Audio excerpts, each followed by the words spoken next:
नमस्कार दोस्तों, हनुमंत क्लासेस में आप सभी का स्वागत है। भारतीय राज्य व्यवस्था अनुशासन से संबंधित आप लोग 16 टेस्ट सीरीज कर चुके हैं। ये आपका 17वां टेस्ट सीरीज है। तो आइए देखते हैं 17वां टेस्ट सीरीज। जो अभी तक हमारे चैनल को सब्सक्राइब नहीं कर रखे हैं वो हमारे चैनल को सब्सक्राइब कर लें, बेल बटन दबाएं जिससे वीडियो को नोटिफिकेशन को मिलता रहे। वीडियो अच्छी लगे तो वीडियो को लाइक कर दिया करें, चैनल की लिंक को सभी के पास शेयर करें। निम्न में से कौन सा एक अधिकार राष्ट्रीय आपातकाल तक में भी समाप्त या सीमित नहीं किया जा सकता है? देश के किसी भाग में निवास तथा बसने की स्वतंत्रता, व्यक्तिगत स्वतंत्रता तथा जीवन का अधिकार, भारत के संपूर्ण क्षेत्र में आबाद भ्रमण करने की स्वतंत्रता, इनमें से कोई नहीं। बताइए, राष्ट्रीय आपातकाल के दौरान कौन सा जो है मूल अधिकार समाप्त नहीं किया जा सकता?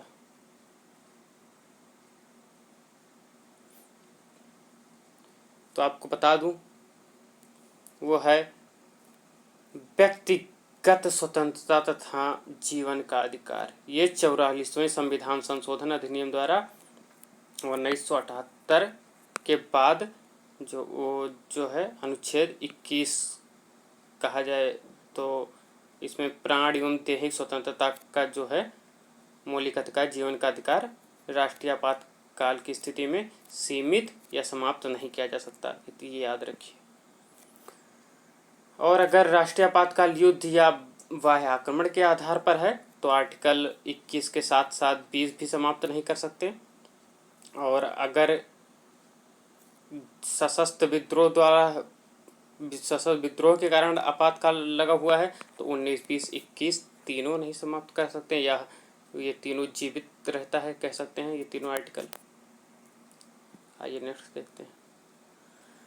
भारतीय संविधान के अनुच्छेद 25 में प्रयुक्त हिंदू शब्द किसे सम्मिलित नहीं करता है? बौद्ध को, जैन को, पारसी को, सिखों को? बताइए।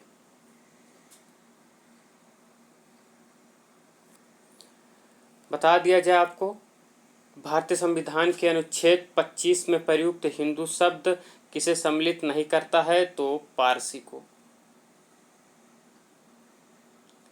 आपको बता दें, भारतीय संविधान के अनुच्छेद 25, ध्यान रखिए 25 दो खा में जो हिंदू शब्द है उसके अंतर्गत बौद्ध भी आते हैं, जैन भी आते हैं और सिख भी आते हैं, पारसी नहीं आते। तो इतना आप याद रखिए। नेक्स्ट सवाल पे आ जाइए। किसी अपराध के अभियुक्त को स्वयं अपने विरुद्ध गवाह बनने के लिए बाध्य नहीं किया जा सकता है? भारतीय संविधान के किस अनुच्छेद में यह प्रावधान किया गया है? अनुच्छेद 30(3) में, अनुच्छेद 21 में, अनुच्छेद 22 में, इनमें से कोई नहीं। मतलब कोई चोरी करके पकड़ा गया है तो पुलिस उसको ये बाध्य नहीं कर सकती है कि वो खुद ये गवाही दे कि वो चोरी किया है। बताइए, अगर ऐसा कर रही है तो वो फिर कोर्ट में जाके बदल भी सकता है, कह सकता है कि हमें फोर्स किया गया था, हमें मारा गया था। बताइए। तो बता दिया जाए, भारतीय अपराध के अभियुक्त को स्वयं अपने विरुद्ध गवाह बनाने के लिए बाध्य नहीं किया जा सकता। भारतीय संविधान के अनुच्छेद 20(3) में इसका प्रावधान किया गया है। समझ में आ गया? ध्यान रखिए इसको। नेक्स्ट क्वेश्चन आइए। संविधान का कौन सा अनुच्छेद दोष सिद्ध से संबंध में अभियुक्तों को दोहरे दंड से संरक्षण प्रदान करता है? अनुच्छेद 19, अनुच्छेद 22, अनुच्छेद 21, अनुच्छेद 20? बताइए। कोई व्यक्ति कोई सजा, मतलब कोई जैसे चोरी किया, कुछ किया तो उसको एक बार सजा हो गया, फिर छूटा तो उसी दोष के लिए उसे दोबारा सजा नहीं दिया जा सकता है। बताइए किस अनुच्छेद के अंतर्गत? तो बता दिया जाए, अनुच्छेद 20। ध्यान रखिए, संविधान के अनुच्छेद 20(2) के अनुसार किसी व्यक्ति को एक ही अपराध के लिए एक बार से अधिक दंडित नहीं किया जा सकता, इतना ये याद रखिए। और 20(3) के तहत किसी अपराध के लिए किसी व्यक्ति को अपने विरुद्ध साक्षी होने के लिए बाध्य नहीं किया जा सकता, ये भी याद रखिए। 5वां आ जाइए, नेक्स्ट क्वेश्चन पे क्या कह रहा है। बंदी बनाए गए व्यक्ति के मौलिक अधिकारों की रक्षा किस अनुच्छेद से प्रदत्त है, बताइए। अनुच्छेद 15, अनुच्छेद 17, अनुच्छेद 21, अनुच्छेद 22।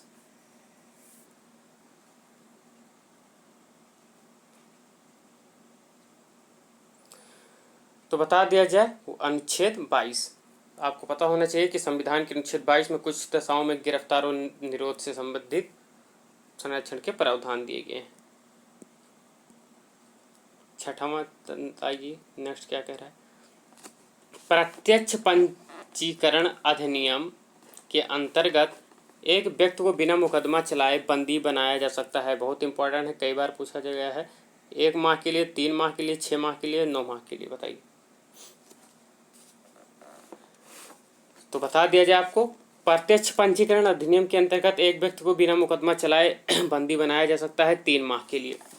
आपको बता दें, एक आर्टिकल या अनुच्छेद 22(4) के अनुसार यदि कोई व्यक्ति है तो उसे 3 माह से अधिक के लिए अगर उसे मतलब 3 माह से अगर अधिक रखना है तो उसको जो है सलाहकार बोर्ड के पास उस निर्देश लेना पड़ेगा, फिर उस व्यक्ति को आप फिर से कुछ कर सकते हैं। मतलब फिर से अगर उसको रखना है तो सलाहकार बोर्ड से आप निर्देश लीजिए, अगर सलाहकार बोर्ड का जो मत आएगा उसी के अनुसार उसको आप रख सकते हैं। नेक्स्ट क्वेश्चन, जोखिम भरे उद्योगों में बाल श्रम का उपयोग निषिद्ध किया गया है। भारत के संविधान द्वारा 10 दिसंबर 1996 के सर्वोच्च न्यायालय के निर्णय द्वारा, संयुक्त राष्ट्र के चार्टर द्वारा, उपयुक्त सभी द्वारा, बताइए। बहुत ही इम्पोर्टेंट सवाल है। बता दिया जाए आपको, जोखिम भरे उद्योग में बाल श्रम का उपयोग निषिद्ध किया गया है भारत के संविधान द्वारा, ये भी सही है। 10 दिसंबर 1996 के सर्वोच्च न्यायालय के निर्णय द्वारा, ये भी सही है। संयुक्त राष्ट्र चार्टर के द्वारा, ये भी सही। उपयुक्त सभी द्वारा, तो मतलब आपका ऑप्शन डी, मतलब ऊपर का तीनों सही है। तो आपको बता दिया जाए कि भारतीय संविधान के अनुच्छेद 24 द्वारा इसे निषेध किया गया है। समझ में आ गया। एक केस है MC मेहता बनाम तमिलनाडु राज्य, जो 1996 में निर्णय में उच्चतम न्यायालय ने 14 वर्ष के कम आयु के बालकों को जोखिमपूर्ण बाल श्रम से रोक किया।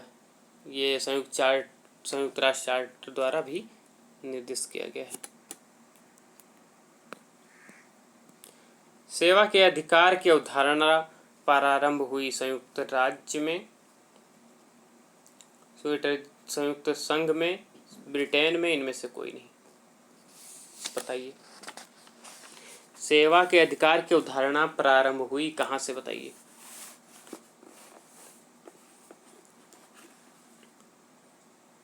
तो बता दिया, सेवा के अधिकार की अवधारणा प्रारंभ हुई ब्रिटेन में। वो वर्ष 1991 में ग्रेट ब्रिटेन में प्रारंभ हुई थी। इसके तहत आपको पता होना चाहिए, राज्य एक निश्चित अवधि के अंदर लोक सेवाएं देने की गारंटी देता है, जिसे हम जानते हो आज हम CC मतलब सिटीजन चार्टर के नाम से जानते हैं। सिटीजन चार्टर का मैं पूरा चैप्टर आपको पॉलिटी में कराऊंगा। आज तो क्वेश्चन करा रहे हैं, तो इसे ध्यान दीजिए आप लोग। मध्य प्रदेश में जो है सेवा का अधिकार अधिनियम सबसे पहला राज्य लागू किया गया है, ये 18 अगस्त 2010 में। और दूसरा राज्य बिहार राज्य है, ये 2010 है और ये 2011 में 25 जुलाई 2011 में। नेक्स्ट सवाल देखिए क्या कह रहा है। राज्य के नीति निर्देशक सिद्धांतों को भारतीय संविधान में शामिल किए जाने का उद्देश्य है राजनीतिक प्रजातंत्र को स्थापित करना, सामाजिक प्रजातंत्र को स्थापित करना, गांधीवादी प्रजातंत्र को स्थापित करना, सामाजिक और आर्थिक प्रजातंत्र को स्थापित करना। बताइए।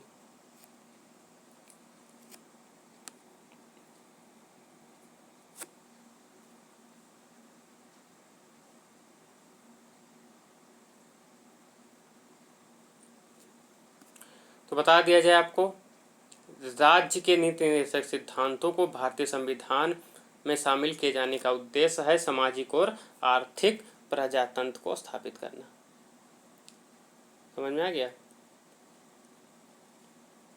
आपको पता होना चाहिए सामाजिक और आर्थिक प्रजातंत्र को स्थापित करना यह मतलब उद्देश्य एक कल्याणकारी राज्य की स्थापना में सहायक होता है।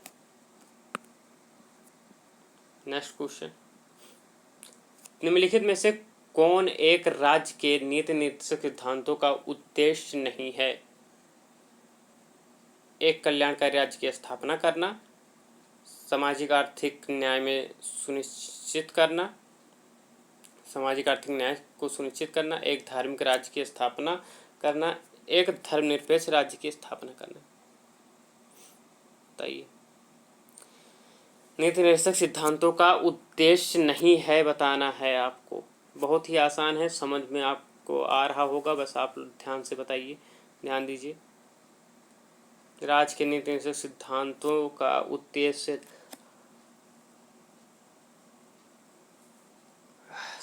नहीं है।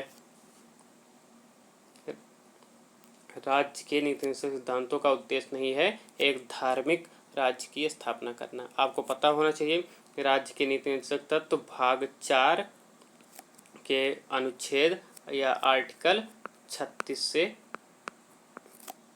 51 तक है। भारत के संविधान निर्माताओं का लक्ष्य था कि इन सिद्धांतों के माध्यम से जो है आपको धार्मिक या सामाजिक, लोकतंत्र एवं कल्याणकारी, ये सब वर्ड है, कल्याणकारी राज्य की स्थापना करना, ना कि एक धार्मिक राज्य। समझ में आ गया? तो याद रखिए 36 से 51 भाग 4। तो आज का जो टेस्ट है यहीं पे समाप्त हो रहा है।